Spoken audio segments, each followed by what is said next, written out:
प्रधानमंत्री जी की सैकड़ों बार थपथपाई गई मेज के बीच अंतरिम बजट पेश किया गया और बड़े बड़े दावे किए गए।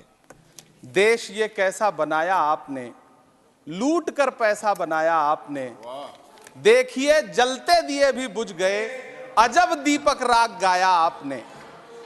मैम, पूरा सदन अमृत काल के बजट की चर्चा कर रहा है, मैं तो गरीबों की रोटी और दाल के बजट की चर्चा करूंगा। तुम्हारी फाइलों में गांव का मौसम गुलाबी है, मगर ये आंकड़े झूठे हैं, ये दावा किताबी है। मैं इस बजट को अमीरों के लिए पेश किया गया बजट कहूंगा। इसमें गरीबों के लिए कुछ है ही नहीं।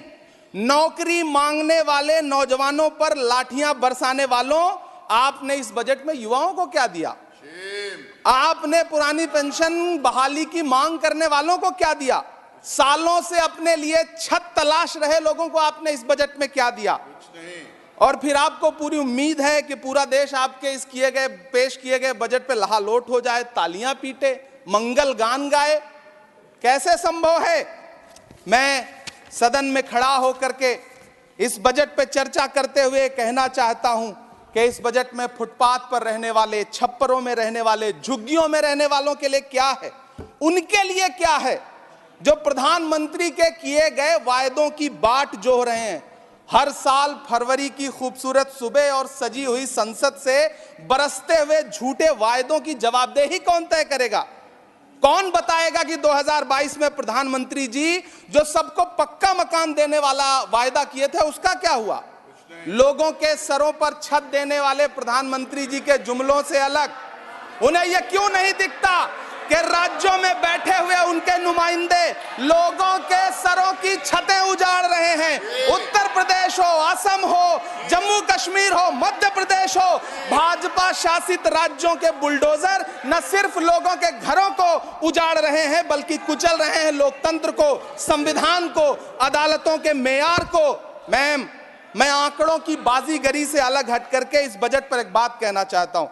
आंकड़े तो ऐसे हैं इस बजट के, ये कह रहे हैं 4 करोड़, वित्त मंत्री जी 3 करोड़ कहती हैं, प्रधानमंत्री जी 4 करोड़ कहते हैं। पहले तो आप इस झूठ में ही आपस में ही सलट लीजिए कि 4 करोड़ सही है या 3 करोड़ सही है। आंकड़े तो ऐसे हैं इस बजट के मैम कि जो सुने वो बस पथराई आंखें लेकर किंग कर्तव्य विमूढ़ हो जाए। लेकिन झील में पानी बरसता है हमारे देश में, झील में पानी बरसता है हमारे देश में, खेत पानी को तरसता है हमारे देश में, जिंदगी का हाल खस्ता है हमारे देश में, दूध महंगा खून सस्ता है हमारे देश में।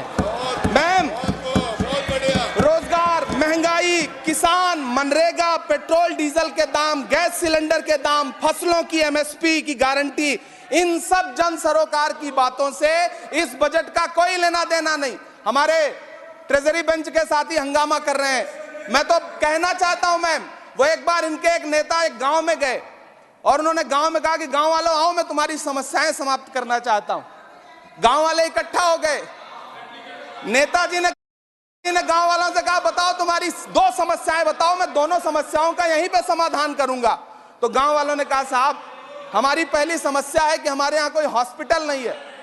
तो नेताजी ने मोबाइल निकाला, कहीं फोन मिलाया और मिला के फोन पे पता नहीं क्या कुछ कहा कि यहाँ गांव में हॉस्पिटल नहीं है, हॉस्पिटल तुरंत, यहाँ हॉस्पिटल चाहिए। गांव वाले खुश हो गए कि 1 मिनट में यहाँ हॉस्पिटल आ रहा है। अगली समस्या के बारे में उन्होंने, नेताजी ने गांव वालों से कहा कि मैंने आपकी पहली समस्या समाप्त कर दी, दूसरी समस्या बताओ। तो गांव वालों ने कहा साहब इस गांव में कोई भी मोबाइल का नेटवर्क ही नहीं है। ये है इनके काम करने का तरीका, ये है झूठ बोलने का तरीका। इन्होंने वायदे किए बड़े बड़े, जो 10 साल के इनके वायदे हैं, मैं उनके बारे में बात करूंगा। वायदों से ज्यादा इनके नारों पे बात करूंगा। पहला नारा था बहुत हुई महंगाई की मार, अब की बार मोदी सरकार। आइए इस नारे की समीक्षा करते हैं। पेट्रोल, डीजल, गैस, ये तो बड़ी बड़ी बातें हैं। आटा, चावल, दूध, दही, पनीर, छाछ, सब चीज पे जीएसटी। अरे ये फिल्में टैक्स फ्री करने वाले लोग कफन तक पर जीएसटी लगा रहे हैं और ये गरीबों की बात करते हैं। मैम, ये सरकार झूठ की सरकार है।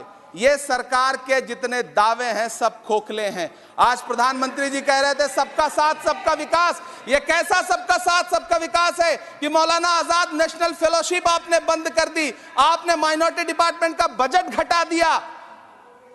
आप कह रहे हैं सबका साथ सबका विकास।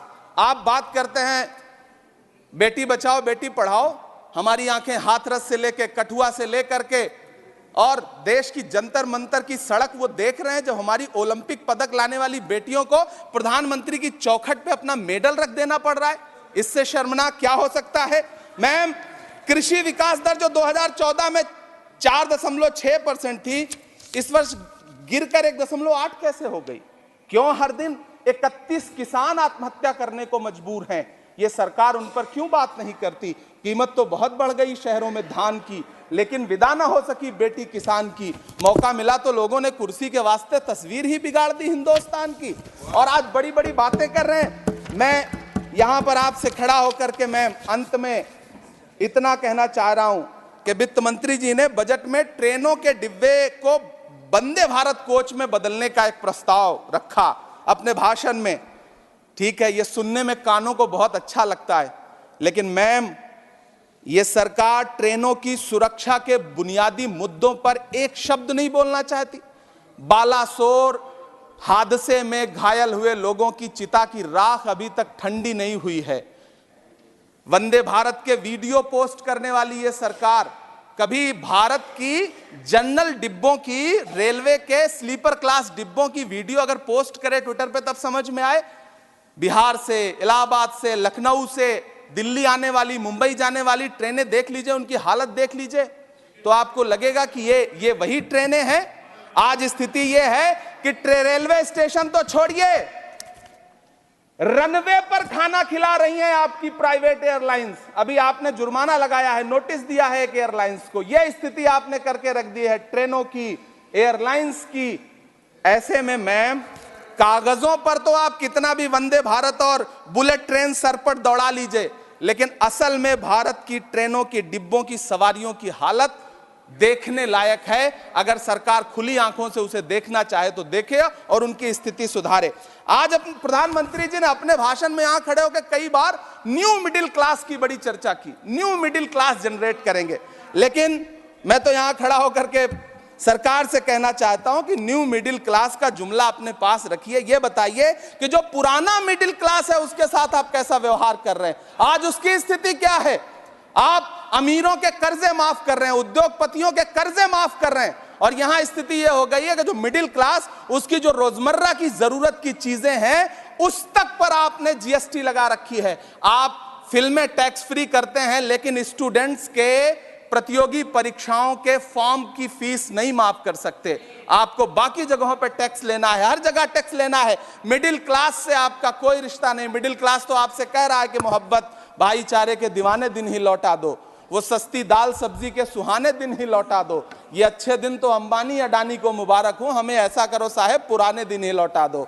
वो पुराने दिन जो बहुत अच्छे थे, वो पुराने दिन जहां लोग एक दूसरे से मिलजुल करके रहते थे। मैम, इलाहाबाद, दिल्ली, कोटा जैसे शहरों में छोटे छोटे कमरों में अभावों के साथ पढ़ाई कर रहे युवा किताबों के साथ गल चुके हैं।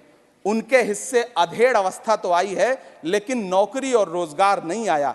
हर साल 2 करोड़ नौकरियां देने का दावा करने वाली ये सरकार 10 साल में युवाओं को नौकरियां नहीं दे पा रही है। 20 करोड़ नौकरियों का बोझ है इस सरकार के कंधे पर, और 2024 में देश देखेगा कि उन्हीं 20 करोड़ नौकरियों के बोझ तले दबकर बैठ जाएगी यह सरकार। यह देश देखेगा, क्योंकि जिस ओर जवानी चलती है उस ओर जमाना चलता है। देश का युवा नाराज है, देश का युवा गुस्से में है। ऐसे में उसकी पीड़ा को इस बजट में कहीं भी आवाज देने की कोशिश नहीं की गई। मैं आपके बीच खड़ा हूं, मैं तो वित्त मंत्री जी का भाषण सुन रहा था। यह कहा जा रहा था ये अमृत काल का बजट है, ये अमृत काल का बजट है।